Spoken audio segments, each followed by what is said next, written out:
Vida do Job não é só luxo? Deixa o like e se inscreve no canal. Vamos ao primeiro relato. Eu não conto essa história para assustar ninguém. Conto porque ainda acordo suando, mesmo tendo escapado. Eu já vi de tudo nesse trabalho, mas nada, absolutamente nada, se compara àquela noite. E o pior é que no início parecia só mais um atendimento como qualquer outro. O perfil era discreto, as mensagens diretas. O endereço? Um apartamento de alto padrão num bairro nobre. Quando cheguei, ele me esperava já na porta. Terno impecável, cabelo bem penteado. O tipo de homem que parece mais um executivo cansado do que um psicopata. O apartamento era silencioso demais. Luxuoso, mas impessoal. Parecia decorado por revista. Sem cheiro de comida, sem bagunça. Só ele, uma garrafa de vinho aberta e silêncio. Senti algo estranho, mas entrei. Ele me ofereceu uma taça, que recusei. Sempre evitei aceitar bebida de cliente. Ele não insistiu, só sorriu e apontou para o sofá. O tempo todo, ele me observava como se quisesse decorar cada parte minha. Não sexualmente. Era um olhar técnico, invasivo. Como quem já me viu antes, mas finge que não. A conversa era vazia, até que ele disse: "Você sempre vem sozinha?" Minha pele arrepiou. Tentei disfarçar com um sorriso. Sempre. Ele inclinou a cabeça e disse: "É corajosa. Aqui no prédio já sumiram 2 meninas, mas ninguém fala disso." O silêncio engoliu a sala. O que eu responderia? Ele se levantou devagar e caminhou até a porta do corredor. Ficou ali, parado. "Quer ver o quarto?" Assenti com a cabeça. Mas por dentro, algo gritava: "Sai daqui!" Fui atrás dele. O corredor era longo e mal iluminado. Portas fechadas dos 2 lados. A do fundo estava entreaberta, como se alguém tivesse acabado de passar. Ele apontou: "É ali." Entrei com passos lentos. O quarto tinha cama arrumada, lençóis limpos e um espelho enorme encostado na parede. Mas o que chamou a atenção foi a porta do armário. Estava trancada, com cadeado. "Tá com reforma no closet", ele disse, como se fosse normal ter um armário com cadeado por fora. O clima pesou, minhas mãos suavam. Peguei o celular discretamente e mandei a localização para uma amiga, com emoji de perigo. Ele viu. E aí, o sorriso desapareceu. "Não precisa disso." Me aproximei da porta, encostei a mão e ouvi. Tinha algo respirando lá dentro. Meu coração disparou. Ele veio rápido, segurando meu braço. "Você vai estragar tudo." Tentei manter a calma. Só achei curioso. Ele apertou mais forte. Não devia ter vindo sozinha. Foi aí que entendi. Eu era parte de algo que já estava em andamento. Um ciclo, um padrão, talvez a próxima. Mas minha mente se recusa a virar estatística. Eu precisava sair, e rápido. Fingi um mal-estar, disse que tinha comido algo ruim, que precisava ir embora. Ele hesitou, me observou por longos segundos, como se calculasse, então soltou meu braço. "Vai, mas não avisa ninguém, por você." Eu saí andando o mais rápido que pude sem correr. Quando a porta do elevador se fechou, minhas pernas fraquejaram. Comecei a chorar ali mesmo, sozinha, em silêncio. Mas o pior veio depois. Uma semana depois, minha amiga recebeu um link anônimo, um vídeo. Era o corredor daquele apartamento. E eu aparecia ali, entrando. Só que no fundo da imagem, tinha algo atrás da porta entreaberta. Um rosto, uma mulher. Olhos arregalados, como se gritasse sem som. Presa, e alguém filmava de dentro. Aquilo me destruiu. Eu não sonhei aquilo. Eu escapei. Hoje, cada cliente novo é uma interrogação. Cada porta fechada me lembra aquela trancada. Nunca mais atendi em apartamento sozinho. Nunca mais confiei em sorriso. E nunca mais dormi tranquila. Porque naquele dia eu saí viva, mas alguém não saiu. E a pior parte, ninguém fez nada, porque tudo aconteceu em silêncio, com classe, com vinho caro e cadeados invisíveis. Depois daquele dia, tentei seguir a vida como se nada tivesse acontecido. Mas o medo tem uma maneira de se infiltrar nos detalhes. Passei a dormir com as luzes acesas, o celular grudado no peito. Voltei a atender apenas em hotéis ou motéis conhecidos, com recepção. Mas a imagem daquela mulher atrás da porta me perseguia como um sussurro que não acaba. Comecei a pesquisar, entrei em fóruns, procurei por desaparecimentos naquela região, por mulheres parecidas com ela. Nada, nenhuma notícia, nenhum registro. Era como se ela nunca tivesse existido. E foi aí que entendi. O silêncio não é só medo, é projeto. O sistema não quer que a gente fale, porque se falarmos, temos que admitir o que fingimos não ver. Fiquei obcecada. Tentei voltar naquele prédio, me fiz passar por corretora, consegui entrar. O porteiro era novo, ou fingia não saber de nada, mas o número do apartamento não existia mais, ou foi alterado. Só sei que o andar era o mesmo, e estranhamente, todas as portas estavam pintadas de novo, como se o prédio todo tivesse passado por uma limpeza. Na mesma semana, recebi uma mensagem anônima, só uma palavra, curiosa, e o número apagou logo depois. Troquei de chip, bloqueei tudo, sumi por uns dias. Mas aí, as coisas começaram a piorar. Recebi uma ligação com voz de mulher, chorando, mas sem dizer nada. Uma vez, meu interfone tocou de madrugada. Ninguém respondeu. Só dava para ouvir uma respiração abafada. Aquilo me adoeceu. Comecei a me sentir vigiada. Via vultos do outro lado da rua, carros estacionados demais e sempre em silêncio, como se o mundo inteiro estivesse combinado para me fazer parecer louca. Meus poucos amigos diziam que era estresse, trauma, mas eu sabia que tinha alguém querendo me lembrar do lugar que eu deveria ocupar, o de calada, o de esquecida. Certa noite cheguei do mercado e encontrei meu apartamento arrombado. Nada roubado, nada fora do lugar, exceto uma coisa. No meio da cama, uma máscara de pano branco, feita à mão, costurada com fio grosso, mal cortada, sem expressão. E atrás dela, um fio de cabelo, feminino, liso, longo, não era meu, não era de ninguém que eu conhecia.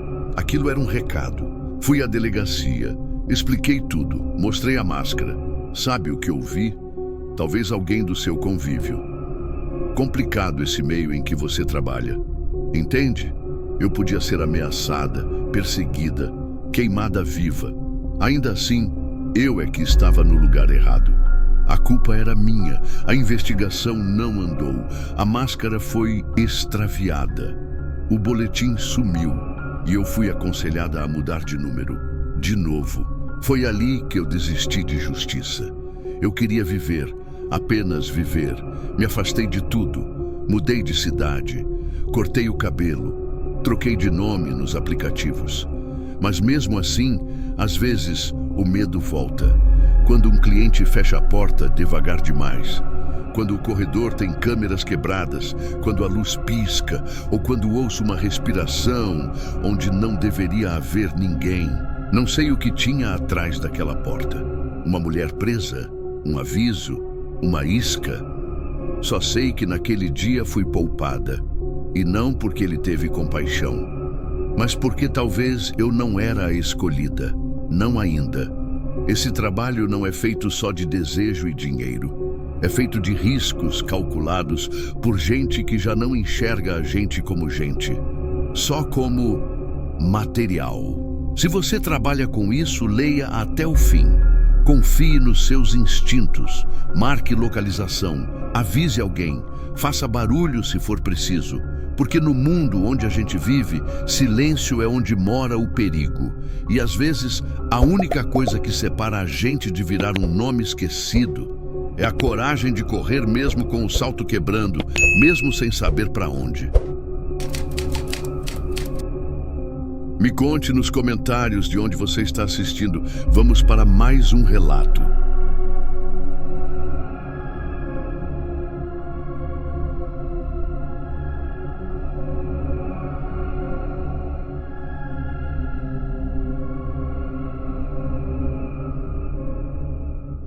Eu sempre fui cuidadosa. Bebida lacrada, não aceitar nada da mão do cliente, olhar a cor, o cheiro, tudo. Mas naquela noite, eu falhei. O cara parecia normal, educado até demais. Cheiroso, camisa social, falava baixo. Marcamos num flat que ele mesmo alugava no centro. Tudo parecia limpo, claro, organizado, mas é assim que começa, né? Quando parece normal demais. Ele abriu um vinho, mostrou a rolha. Me ofereceu a taça ainda fechada. Vi ele servir as duas. Eu juro por Deus que vi. A minha e a dele. Ele bebeu primeiro, riu, disse um brinde bobo. Eu bebi. Só um gole. E em menos de 5 minutos, começou a girar tudo. As luzes tremiam. As paredes se moviam como ondas. Eu ainda lembro da minha voz tentando gritar, mas sem som nenhum sair. A última imagem que tenho é dele parado na minha frente, quieto, me olhando fixo, sem piscar, o rosto completamente calmo, quase vazio. E depois, nada. Apaguei. Quando acordei, o colchão era de chão. A luz, uma lâmpada pendurada por um fio, tudo embaçado, minha cabeça explodindo. Tentei levantar, mas o corpo parecia preso ao chão. Braços pesados, boca seca, a parede ao lado estava suja, tinha marcas, como de mãos, marcas repetidas, como se alguém tivesse arranhado tentando sair dali. Demorei minutos para entender que estava em um porão. As janelas eram tampadas com madeira e só entrava ar por uma fresta no alto. O celular? Sumido. Minha bolsa? Também. Mas o que me fez gelar foi a porta de ferro trancada por fora. Do lado de dentro, tinha um espelho quebrado colado na parede e com algo escrito em vermelho acima: aprende a olhar melhor. Comecei a gritar, chorar, a implorar para qualquer um ouvir. Nada, o silêncio era absoluto. Até que ouvi. Lá no alto, passos. Alguém andava lá em cima, lento, como se soubesse exatamente o que eu estava fazendo. E depois, arrastar de cadeira, como se sentasse, bem acima de mim, e ficasse ali, só, ouvindo. Perdi a noção do tempo. A luz não mudava. Podia ser manhã, podia ser madrugada. A comida veio num prato de plástico empurrado por uma portinhola que eu nem tinha visto. E tinha um bilhete junto, só isso. Você não vai morrer, mas vai aprender. Aquilo me desmoronou, porque não era só sequestro, era um jogo, um castigo. Mas por quê? Acredito que aquela hora era a terceira noite. Ouvi um som diferente, como uma TV ligada ao fundo, vozes em looping, risadas de crianças. Mas não tinha criança ali, não tinha ninguém, só eu e aquele som. Comecei a ver vultos no canto da visão. Quando olhava direto, nada. A parede começou a parecer molhada. E juro por tudo que é mais sagrado, ouvi alguém sussurrar meu nome. Janaína. Foi assim. Sussurrado, como uma mãe chamando no escuro. Eu entrei em pânico, comecei a socar a porta, a gritar que ia fazer qualquer coisa, que eu pagava, que eu sumia. Mas o que veio foi diferente. A mesma voz. Agora rindo. Uma risada baixa, feminina, como se alguém zombasse da minha agonia. Foi aí que percebi. Eu não estava sozinha. Mas não era ele ali. Deitei no canto e chorei tudo que podia. O chão estava frio, a pele doía. E então de novo a voz. Você vai sair daqui, mas vai lembrar de mim. E eu lembro, até hoje. Porque depois disso, algo mudou. A tranca destravou, sozinha. A porta abriu e o corredor que vi do lado de fora não parecia mais um porão. Era como se eu estivesse em outro lugar, um labirinto. As paredes daquele corredor não batiam com o lugar de antes. Eram revestidas de espelhos antigos, embaçados, todos tortos. Andar por ali era como caminhar por dentro da minha própria cabeça distorcida. Cada reflexo me mostrava coisas que eu não fazia. Um deles, eu vi me olhando e sorrindo enquanto eu tremia de medo. Não tinha som de passos, nenhum ruído, até que uma porta abriu sozinha no final do corredor. Eu não queria entrar, mas alguma coisa me puxava. Não fisicamente, era mais fundo, como um ímã. Lá dentro vi uma sala iluminada com luz vermelha. No meio, uma poltrona e atrás, ele, o cliente, sentado, calmo, como se me esperasse. Você está acordada agora, ele disse. A voz dele não era mais suave, era áspera, sem emoção. Você já morreu e voltou. Eu gritei, pedi para sair, para voltar para minha vida. Prometi nunca mais fazer job. Ele só apontou para a porta atrás de mim.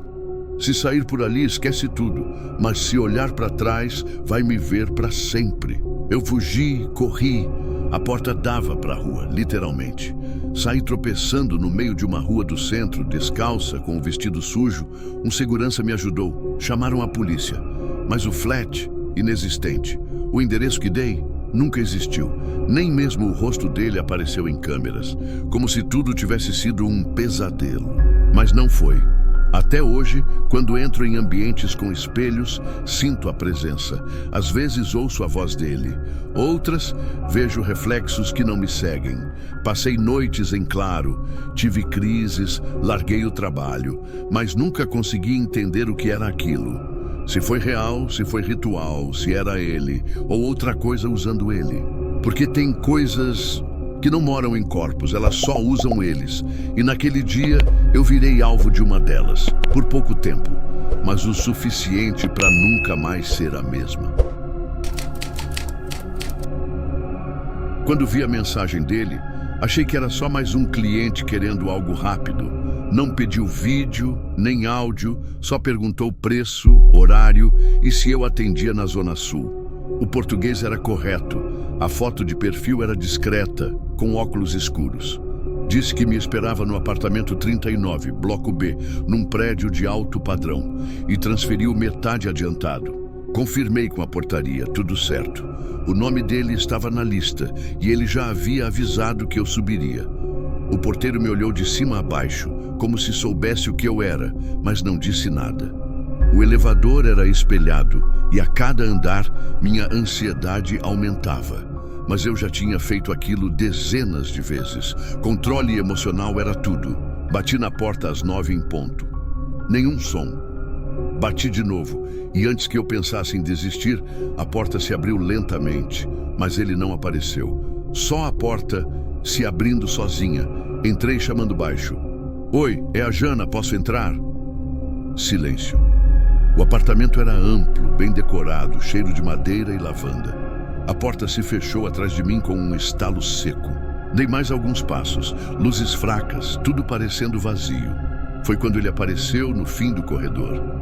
Alto, camisa de manga longa, mãos nos bolsos, sorriso tranquilo. Desculpa o susto. Tive que atender o interfone lá do fundo. Ele me ofereceu água, disse que o vinho ainda ia abrir. Conversamos pouco, só o básico. E logo ele disse, vem, vamos lá pro quarto. Não tinha nada de estranho no início, mas depois de uns minutos, ele parou. Ficou sentado na beira da cama, calado, com os olhos fixos em mim. Você tem medo de lugares fechados? Ele perguntou. Achei que era alguma fantasia, mas a forma como ele falou parecia sincera demais. Disse que não. Ele sorriu. Então você vai aguentar bem. Ele se levantou, trancou a porta por dentro e desligou a luz. Fiquei completamente no escuro. Pedi para parar, mas ele respondeu baixinho. Não precisa ter medo. Você só precisa escutar. E no silêncio, ouvi um som estranho vindo de trás da parede, como se tivesse água pingando. Depois, sussurros. E não era ele. Ele estava ali, parado. Eu sentia a respiração dele perto, mas os sons vinham de dentro do apartamento. Você sabe o que é ficar preso num lugar onde o tempo não passa? Ele disse. Elas sabiam. E apontou para a parede. Tentei acender a luz, mas ele segurou minha mão com firmeza. Se acender, elas aparecem. Eu achava que era um jogo, uma encenação. Mas os olhos dele não eram de quem encenava. Estavam vazios, desconectados. como se ele só estivesse repetindo algo que viveu antes. Eu consegui me soltar, tropecei nos móveis, corri até a sala. A porta da frente estava trancada, com uma tranca interna de correr, daquelas que só abrem por dentro, mas a trava estava emperrada. Meus dedos tremiam e o som atrás de mim crescia. Não eram passos, era como um sussurro contínuo, como se várias vozes falassem ao mesmo tempo, pedindo, chamando. Gritei, apontei o celular para filmar. Ele não tentou me impedir, ficou parado no corredor me olhando. A luz piscava e por um segundo, juro que vi algo ao lado dele. Uma sombra feminina, magra, cabelo molhado, encostada na parede, de cabeça baixa. Pisquei, sumiu. Ele disse, elas aparecem quando alguém grita. Você devia saber disso. A porta destravou sozinha, sem eu mexer. Saí correndo. Desci os 5 andares pelas escadas, tropeçando nos degraus. O porteiro me viu pálida, suada, e perguntou se estava tudo bem. Eu disse que sim, só queria ir embora. Mas no Uber, fui rever os vídeos. E nenhum deles gravou, nem um segundo. A câmera só mostrava preto, como se eu tivesse filmado o escuro, mesmo com luz acesa. Na manhã seguinte, decidi denunciar. Voltei ao prédio com um amigo, falei com o porteiro, perguntei pelo morador do 39 e ele respondeu, esse apartamento tá vazio, moça, já faz uns meses, não tem ninguém morando lá desde que a polícia interditou. Fiquei parada ali na frente do porteiro sem conseguir responder. Ele repetiu, moça, não tem ninguém morando lá. O último caso foi feio, coisa de polícia. Uma mulher desapareceu, nunca acharam ela. Depois disso, o dono do prédio proibiu aluguel nesse andar. Meu amigo me puxou pelo braço e disse que era melhor irmos, mas eu não consegui. Precisava entender. Subimos juntos, o elevador funcionava, mas o andar estava todo silencioso. A porta do 39 ainda estava lá, igualzinha, só que trancada com aquelas fitas da polícia.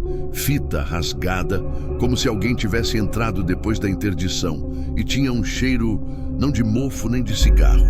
Era um cheiro úmido, doce demais, enjoativo. Não conseguimos entrar, claro.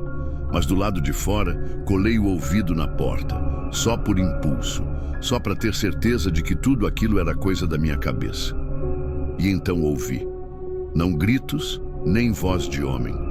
Era uma música, baixinha, uma música de caixinha de joias, repetitiva, lenta, como se algo estivesse esperando ser aberto. Voltamos para casa e eu comecei a pesquisar. Vasculhei os arquivos públicos, notícias antigas, registros do condomínio. O que encontrei foi pior do que eu esperava. 3 mulheres tinham desaparecido naquela região nos últimos 2 anos. Todas profissionais como eu, todas atendendo clientes que pagaram adiantado, sumiram no meio da noite sem deixar rastros. Uma delas, segundo relatos, foi vista pela última vez entrando naquele prédio, mas o nome dela não constava na lista da portaria. Outro detalhe estranho. Em todos os relatos das vizinhas, ninguém ouvia barulho nos apartamentos, como se o andar inteiro estivesse abafado, morto. O síndico, entrevistado na época, disse algo que ficou na minha cabeça até hoje.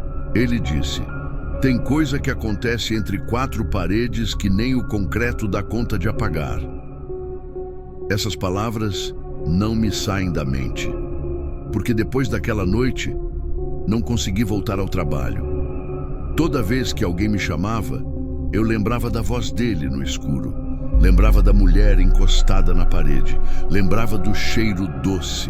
Algumas semanas depois, recebi uma mensagem de número desconhecido. Sem foto, sem nome. Dizia, você ouviu também, né? Respondi na hora. Quem é? A pessoa mandou localização. Era de outro estado. E antes de eu bloquear, veio outra frase. Se elas te deixaram sair, é porque você ouviu com atenção. Desde então, nunca mais dormi com a luz apagada. Talvez tenha sido um surto, talvez eu tenha sido vítima de alguma droga, de algum ritual maluco, ou até de um doente que brinca com a mente alheia. Mas às vezes, quando passa da meia-noite e o silêncio fica pesado, eu ouço de novo. Lá longe, lá no fundo, aquela música de caixinha, repetindo sem parar, como se alguma coisa ainda estivesse me chamando de volta. Não volto, nunca mais.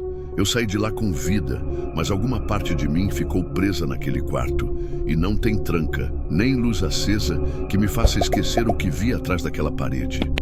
Deixando o like e comentando, você ajuda muito o nosso canal. Vamos ao próximo relato. Eu lembro até hoje da primeira notificação dele. Era só uma mensagem seca num site onde eu me anunciava. Te vi na rodoviária hoje. O vestido vermelho caiu bem em você. Eu não estava com anúncio ativo naquele dia. Nem tinha saído para trabalhar. Só tinha ido ao centro resolver um problema com a operadora de celular. O que significava que ele me reconheceu na rua. Pensei que fosse coincidência. Alguém que já tinha me chamado antes e me viu por acaso. Mas quando entrei no perfil dele, não havia nada. Sem nome, sem foto, sem número, só o campo da mensagem. Cliquei fora da tela e a conversa sumiu. Na hora só senti um calafrio, mas não dei tanta importância. A gente se acostuma com gente estranha. Isso faz parte do jogo. 2 dias depois, nova mensagem. Você tem uma cicatriz bonita nas costas. É como uma vírgula, né? Aí travou tudo. Eu nunca mostrei isso em foto nenhuma, nem nas redes, nem no site. Só dá para ver de perto. Pelos clientes, só 2 já tinham comentado sobre ela. Um deles já tinha morrido. Acidente, soube por outros. O outro, eu não lembrava do rosto. As mensagens voltavam sempre no mesmo padrão. Um elogio estranho, um detalhe íntimo, um desaparecimento. E mais do que isso, a maneira como ele se referia a mim. Ele nunca usava meu nome de anúncio, nem meu nome de verdade. Ele chamava pelo meu apelido de infância, um nome que só minha avó usava, que ninguém mais saberia. Lili, você ainda usa perfume doce. Comecei a ficar paranoica. Desativei o anúncio, saí dos grupos, excluí Twitter, Telegram, tudo. Parei de atender por 2 semanas. Ainda assim, ele continuava mandando mensagem no site, mesmo com o perfil deletado. Você pensou que podia me apagar, Lili? Nesse dia, fui dormir no apartamento de uma amiga, mas a mensagem seguinte foi: a sacada dela é bonita, dá pra ver tudo. Levei essa mensagem pra polícia. O escrivão riu de canto. Perguntou se eu achava que alguém seria condenado por saber o nome da minha avó e falar de sacadas. Me mandou tentar mudar de número ou colocar câmera no interfone. Me senti ridícula, suja, como se estivesse inventando, como se merecesse aquilo por fazer o que faço. Saí da delegacia com vontade de sumir. Minha amiga chamou um conhecido que era da área de segurança. Ele instalou câmera escondida no meu prédio, alertas de movimento e um rastreador no meu celular. Só para você ter provas se algo acontecer. 3 noites depois, o alerta disparou. Uma silhueta parada do outro lado da rua, de costas para a câmera, mas virado para o meu prédio, por horas. Ele só ia embora ao amanhecer. Mesmo com tudo desligado, eu sentia ele me observando. Toda vez que passava alguém de boné escuro ou de máscara, eu travava. Teve uma noite em que acordei com a sensação de que alguém estava dentro do meu apartamento. Não tinha barulho, não tinha sinal de invasão, só a certeza de que o ar estava diferente, como se alguém tivesse respirado ali dentro e ido embora. Voltei ao trabalho aos poucos. Só clientes conhecidos, só em locais neutros. Mas na primeira saída, no carro, o motorista comentou: você de branco fica linda, como naquela foto no velório da sua avó. Aquilo me destruiu. Eu não tinha contado para ninguém sobre esse dia. A única foto que existia era em papel, dentro de uma caixa, na casa da minha mãe, longe da internet. Fiquei em choque, perguntei quem era ele. Ele riu, tirou o boné e disse: "Relaxa, só quis puxar assunto. Essa frase é de um filme."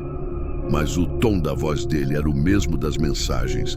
A maneira como falava, pausada, sem pressa. Cancelei o encontro no meio do caminho e desci do carro. No dia seguinte, outra mensagem: "Você fica linda, até assustada, fica mais verdadeira." Voltei para casa chorando. Tentei procurar tudo que era jeito de rastrear IP, verificar de onde vinha. Nada. Ninguém sabia como esse perfil aparecia no site sem estar logado. Entrei em contato com a administração da página. Eles disseram que o perfil sequer existia nos servidores. "Talvez você esteja sendo hackeada ou perseguida fora daqui. Sugerimos procurar apoio jurídico." A vida virou um labirinto. Passei a sentir medo até em horários normais. Nada fazia sentido. Era como se eu tivesse sido marcada por alguém que estava sempre à frente, sempre invisível, sempre calmo demais. O último cliente que atendi foi um rapaz jovem, de óculos, gentil, educado. Mas na hora de pagar ele disse: "É estranho pensar que você está viva depois daquela noite." Meu sangue gelou. Eu não disse nada. Só vesti a roupa e pedi para ele sair. Ele hesitou. Disse que não era por mal, que queria me ajudar. Mas algo na forma como ele olhava não era pena. Era familiaridade. Como quem conhece um segredo sujo e não vai contar. Tranquei a porta assim que ele saiu. Fiquei horas sentada no chão do banheiro, tremendo, sem saber o que era real. No dia seguinte, alguém tocou o interfone de madrugada. Eu não atendi, mas ele deixou um recado. "A Lili já dormiu?" Aquilo me destruiu por dentro. Passei a dormir com faca embaixo do travesseiro. Troquei de número de novo. Troquei de cidade. Fui para casa de uma ex-cliente que virou amiga, mas as mensagens voltaram. Mesmos termos, mesmo apelido, como se nunca tivessem parado. A coisa mais assustadora é que ele não quer só me ver. Ele quer me lembrar de que me vê, o tempo todo, como se o simples fato de existir fosse uma afronta. Como se eu devesse algo para ele. Como se meu corpo, minha rotina, minhas memórias tivessem se tornado parte de um inventário que ele revisa todos os dias. E o pior, às vezes eu quase acredito que ele tem razão. A gente vai sendo quebrada aos poucos. Não é um trauma só. É um gotejar de medo. Um veneno constante que transforma tudo em ameaça. Um barulho no corredor vira um passo dele. Um reflexo na janela vira seu vulto. E a própria voz da gente vai se apagando, até parecer loucura, até todo mundo duvidar, até a gente mesma duvidar. Um dia, cansada, resolvi fazer diferente. Marquei um atendimento falso, com um perfil falso, num endereço onde havia câmera da prefeitura. Preparei tudo. Sabia que ele apareceria. Era como uma armadilha, ou um grito de socorro. Esperei, sozinha, no ponto marcado, mas ele não veio. E no dia seguinte a mensagem: "Você não está pronta ainda, Lili, mas está quase." A essa altura, eu já tinha desistido de respostas. Só queria que parasse. Mudei até meu nome em documentos. Cortei o cabelo. Tatuagem nova. Me afastei de tudo. Criei outro anúncio com outra estética. Nada da Lili. Cliente diferente, nome diferente. Primeira mensagem: "O cabelo novo não esconde o olhar. A Lili ainda mora aí dentro." Eu apaguei tudo e chorei por dias. Ninguém nunca mais viu ele. Ninguém nunca soube de onde ele vinha, nem que rosto tinha. Eu tentei encontrar outras garotas que passaram por isso, mas poucas quiseram falar. As que toparam tinham histórias parecidas. Alguém que sabia demais, que aparecia sem existir, que deixava rastros impossíveis. Algumas ainda vivem com medo. Outras sumiram de verdade. Hoje eu não atendo mais. Vendi tudo. Moro numa cidade pequena, faço faxina, cuido de um cachorro. De vez em quando ainda sonho com ele.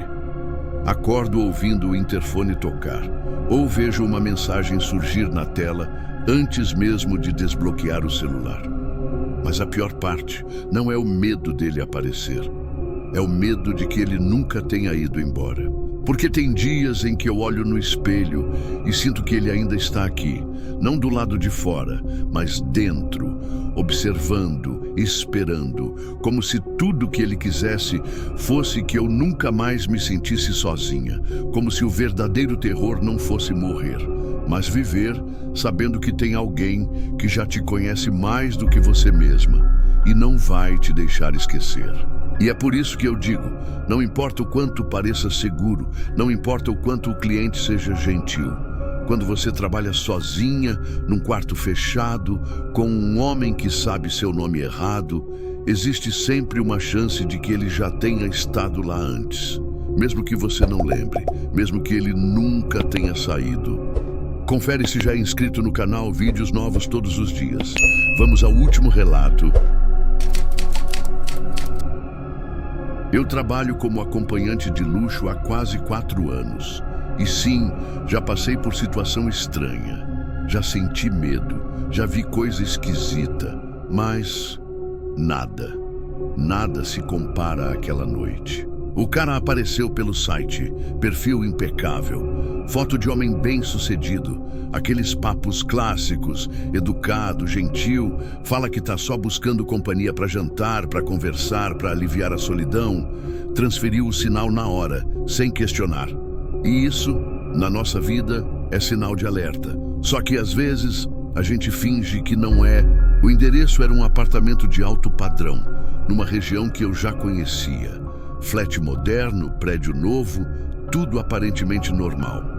Peguei o Uber, fiz meu protocolo, localização compartilhada com 2 amigas, horário de início e horário máximo para eu dar o cheque de segurança. Tudo certo, na teoria. Quando cheguei, ele estava me esperando na portaria, alto, camisa social, perfume forte, sorriso largo, nenhuma bandeira vermelha visível. Subimos juntos no elevador. A porta abriu no 12º andar. A partir daí, meu instinto começou a gritar. Mas já era tarde. Assim que entrei, ele trancou a porta. Primeiro não falei nada. Muitos clientes fazem isso por privacidade. Mas a diferença foi o som. O som da chave girando 2 vezes. Aquele clique seco. Aquilo me travou. A sala estava estranha, vazia demais. Só uma mesa, um sofá, quase sem decoração. E no chão, um saco preto. Aquele saco grosso de lixo industrial. E do lado, fita adesiva larga, daquelas que você só vê em filme. E foi nesse momento que eu entendi que ia dar merda. Tentei disfarçar. Falei que precisava ir no banheiro e foi quando dei o primeiro passo que ele segurou meu braço. Forte, mais forte do que parecia que seria. Me puxou e falou bem no meu ouvido com uma voz que eu nunca vou esquecer. Você não vai a lugar nenhum. Não deu tempo. Tentou me derrubar, eu chutei, bati, joguei cotovelo, acertei o queixo dele. Mas ele era mais forte, muito mais. Me jogou no chão e no segundo seguinte eu já estava com as mãos presas, fita passando nos pulsos. Na boca não colocou nada, queria me ouvir. Eu gritava, xingava, prometia que ia arrancar a cara dele se saísse dali viva. E ele ria, simplesmente ria, enquanto terminava de amarrar meus tornozelos. Me jogou no quarto, no chão, e trancou a porta. Os minutos, ou horas, sei lá, passaram como uma eternidade e a cabeça rodava. Tudo que eu pensava era, é assim que eu vou, é aqui que eu morro e ninguém nunca vai saber como. Ouvia ele andando para lá e para cá, mexendo em alguma coisa, o som de gaveta de plástico rasgando, de caixa sendo aberta e no meio disso, a risada. Aquela risada que não parecia humana. Era um som seco, doente, como se ele já tivesse feito aquilo antes. Eu tremia inteira, as mãos latejavam, os pés dormentes, mas o medo não me travava, o medo me fazia pensar, e eu comecei a procurar qualquer coisa, qualquer brecha, qualquer chance. O quarto tinha uma janela, mas não dava. 12º andar, sem sacada, sem parapeito. Olhei em volta. cama, armário e no canto a única coisa que poderia me salvar, uma luminária, aquelas de metal pesado, e foi nela que eu foquei.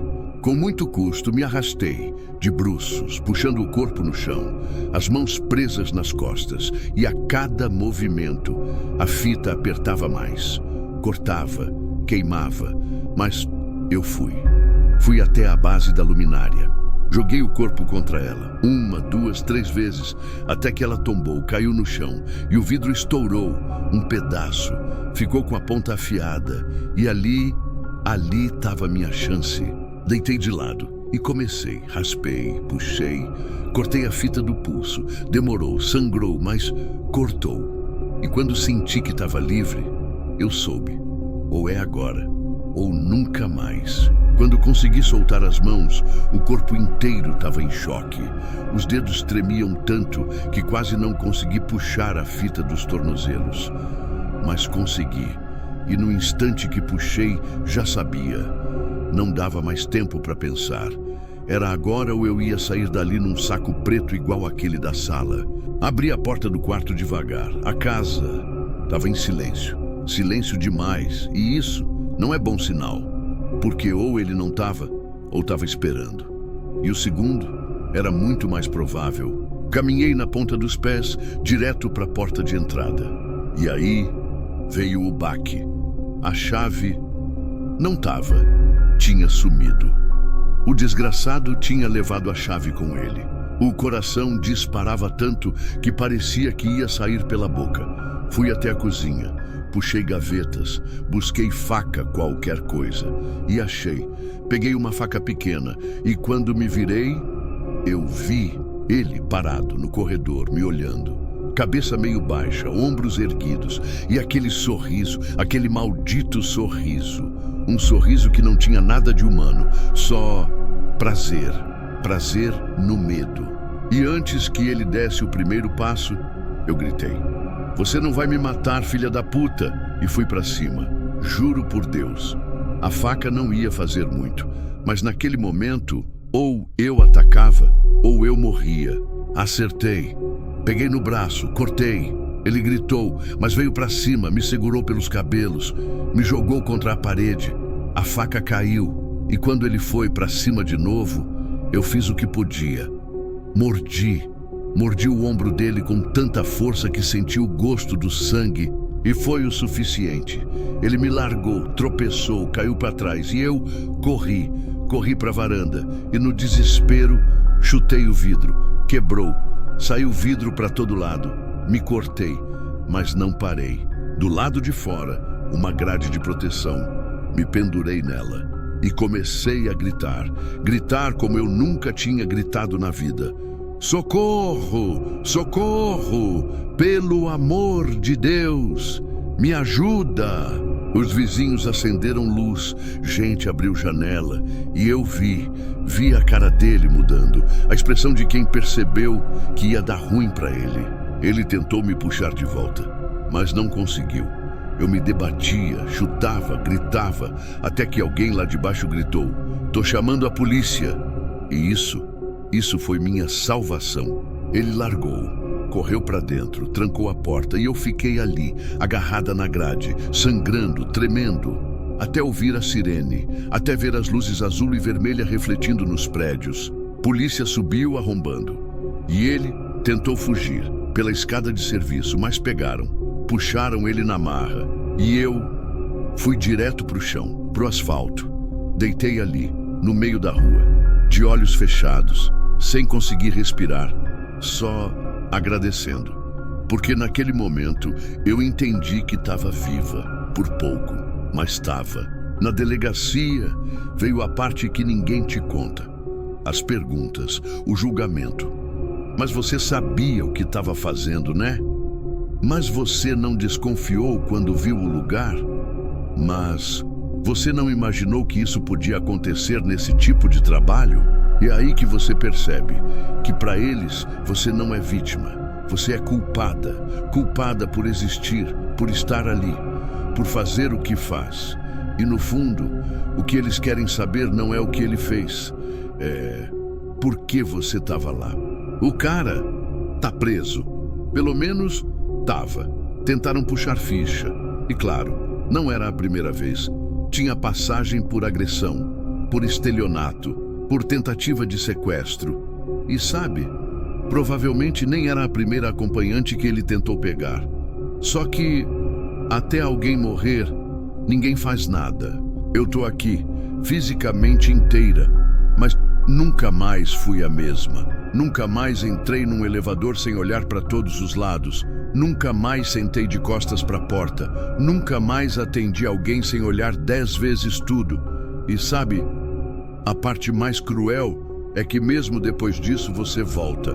Porque para quem tá nesse corre parar, nem sempre é uma opção. Mas uma coisa eu te garanto, eu saí viva e eu nunca mais vou ignorar meu instinto. Porque naquela noite foi só ele que me trouxe de volta. Gostou dos relatos? Deixe seu like e comenta para ajudar o canal. Obrigado e até a próxima.